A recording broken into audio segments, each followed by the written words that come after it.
everybody to the Single and Stiletto Show. I'm Suzanne Oshima, and I'm a matchmaker and dating coach at Dream Bachelor and Bachelorette, and I'm also the founder of Single and Stilettos. Today we have on our show Robert Manny, and he's the author and radio show host of the Guys Guide to Love. And today we're talking about the 5 ways women sabotage themselves with men. But before we get into this hot topic that Robert's going to tell us about, Robert, I would love for you to tell our audience a little bit about you. Well, my background's in marketing and advertising, but I wrote a novel, The Guys Guide to Love. Mm-hmm. Some people think it's a dating guide, but it's not. It's actually a novel about 2 guys in New York competing for love, sex, power, and money. And I'm also the host of a radio show called Guys Radio on Blog Talk Radio. Great. Well, and ladies, I will tell you, his book is awesome. I read it. It's like the male version of Sex and the City. So let's talk about the 5 ways women sabotage themselves when it comes to men. I know you say your first tip is that they're always plugged in.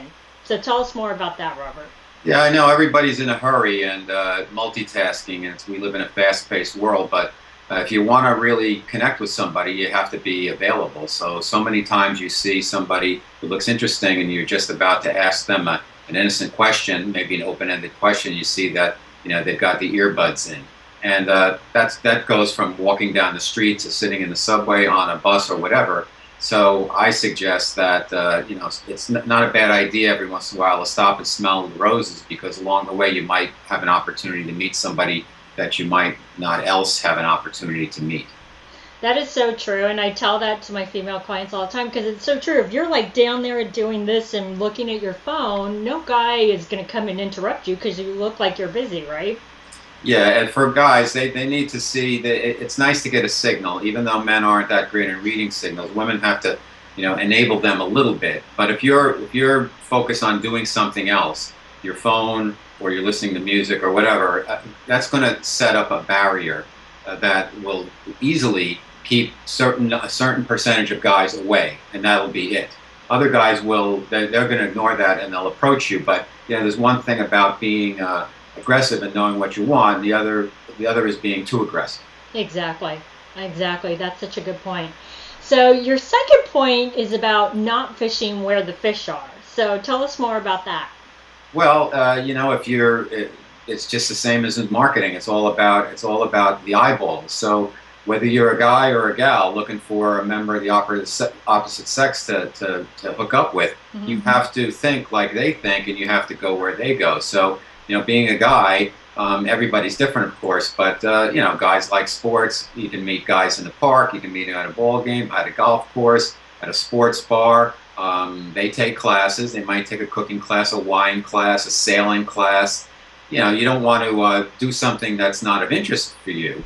But if you can find an interest that you have that matches what guys have as an interest, that's a good place to start. If you just hang out with your girlfriends and just do girly stuff, you're going to hang out with your girlfriends. Exactly. And it's so funny because it's so logical. In fact, I wrote that in my book on the best places to meet men, is about thinking like a guy. What do men like to do? And I think that's really, really important, because it's about being strategic and going where they are, right? Yeah. And, there's so many places that both men and women like to go to, the beach, the mm-hmm. park, a concert. The list is endless. Just try to think a little bit beyond just specifically female-oriented activities. Exactly. Okay, so your third tip is about how women can travel in packs. Yeah, it's kind of an offshoot of the previous point where, a lot of times you'll go out to a bar or a club and there's a group of women and you see 1 or 2, if you're a guy that you're interested in, probably 1. It's a barrier. You have to, man up to really approach them, because you're going to get everybody judging you at the same time. There'll be some type of, gamesmanship going on and some judging and all of that stuff. And again, if you throw up barriers for guys, a lot of guys will just say, forget it. They'll go back to the bar or whatever, or they'll look for, a woman who's with her girlfriend, and that's it. That's a lot more of an easy approach than going up to a group of 6 women. That can be intimidating. Now, there is something to be said about a guy who's willing to do that. Mm-hmm. But again, you want some type of confidence in a man, but you don't want arrogance and the guy to be kind of a jerk. So Yeah, and I will say that sometimes the guy that always approaches no matter what is usually the annoying guy that you really don't want to approach, right? I didn't want to say that, but that usually is the case where it's this confidence that's unfounded confidence, let's call it that. You can say that. Our audience likes the truth, so just be straight with our audience. They really want to hear what men think and want from women. So I know your fourth tip is about sticking too closely to your list, and I talk about this all the time, so I want women to hear it from a guy's perspective. Well, I mean, the list, from what my understanding is, and most of the women I know, the list, the longer a woman's single, sometimes the list gets longer and longer, and before you know it, that list is a couple of pages, and it becomes a impediment for a woman to date because she's going through this checklist before Right. she's going to punch the ticket for a guy, and it gets too specific, and you're going to screen out.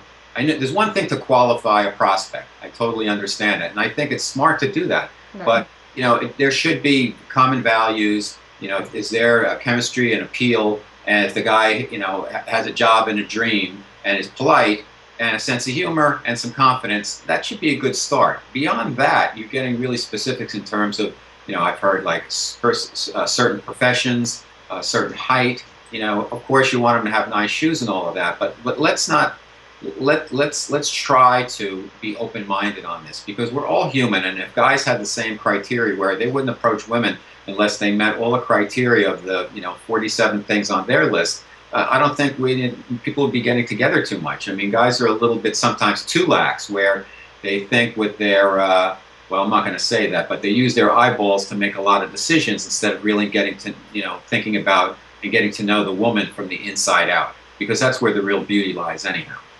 Exactly. And one of the things that I tell my female clients is it's like you said, like height is not that important. Obviously, some women like a guy who's at least taller than them. Sure. That's fine. But to say that he has to be 6 feet and over, because I hear that one all the time, he does not have to be 6 feet and over if you're 5'1". Trust me, he does not. Right. You may like tall men, but that shouldn't be a requirement.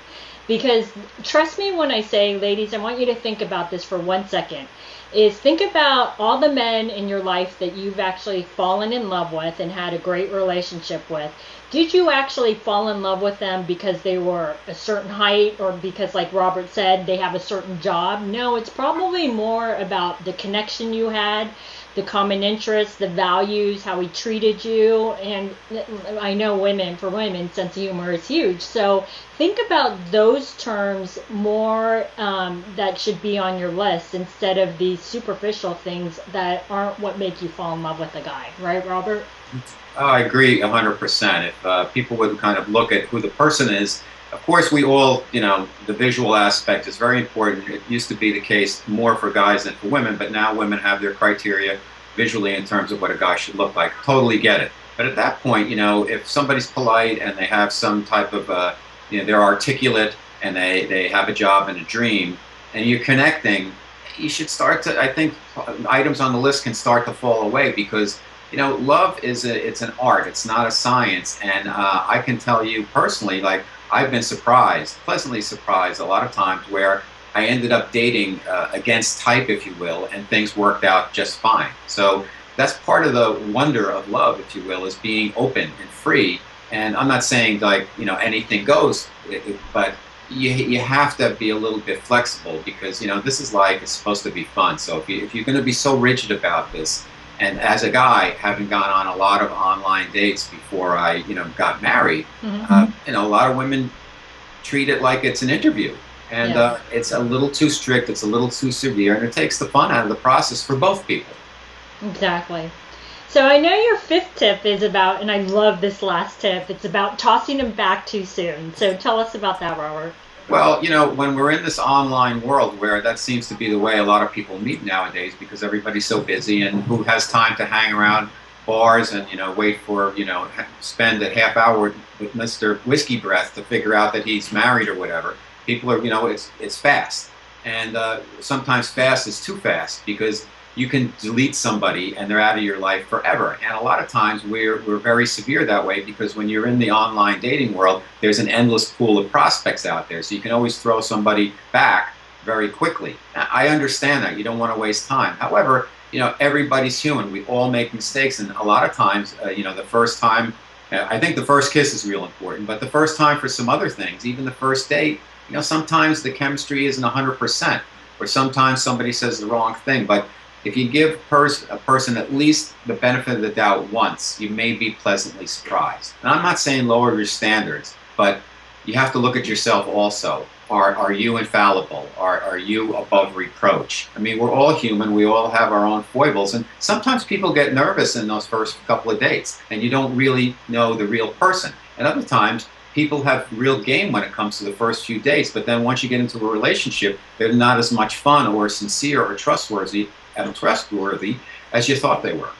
Exactly. And one thing I want to add too is that unless there were some huge red flags or something was horribly wrong on a first date, ladies, you should go out on a second date, because I hear too many times from women in my matchmaking service that they expect like brilliant sparks to go off on the first date, have tons of chemistry. And I'm like, it doesn't always happen that way. Sometimes it takes time to develop. Sometimes, yes, you do get it on the first date, but it really, really just depends. So unless it was god awful, horrible on the first date, go out on the second date, because it's like Robert said, it's not everyone is kind of nervous on a first date because you're meeting someone new. So go out on a second date or a third date and get to know them. Yeah, and to add on to that, I agree with you 100%, Suzanne. I would suggest also that daters, for the first date, keep it, and I'll put date in quotes, keep it short. Meet for a drink, whether it's a beverage, if it's alcohol or just a beverage. And if things go well, maybe you have a refill. And then if things go really well, maybe you go someplace else and have appetizers. That's it. You don't want to put everything into that first date. You want to leave some mystery there. And throughout that process, I think if you keep things in short, digestible bites, you'll have the opportunity to get to know the person a little bit better. And then you can decide if you want to see them again. And most likely, if you take things in small steps, you'll get a very clear perspective as to who the person really is. Exactly. I love all these tips. These have been some great tips. So, Robert, tell our audience how they can find you. Well, my website is robertmanni, manni.com. And as I mentioned, I'm a syndicated blogger, so there's over 175 weekly blog posts. I'm also host of Guys Radio, which you can find on iTunes or Blog Talk Radio. And my book is The Guy's Guide to Love. And you can find that on Amazon and all the other e-tailers. And the best place, though, for all of that is robertmanni.com. Okay, great. Well, thanks, everybody, for joining us on the Single and Stilettos show. Our show is available both in video format and podcast format. If you'd like to view the videos, you can go to singleandstilettos.com. If you'd like to listen to the podcast, you can download it from iTunes. If you'd like to get our free report on the top 10 secrets on what attracts a man and what turns him off, you can click here on the video, or you can go to singleandstilettos.com.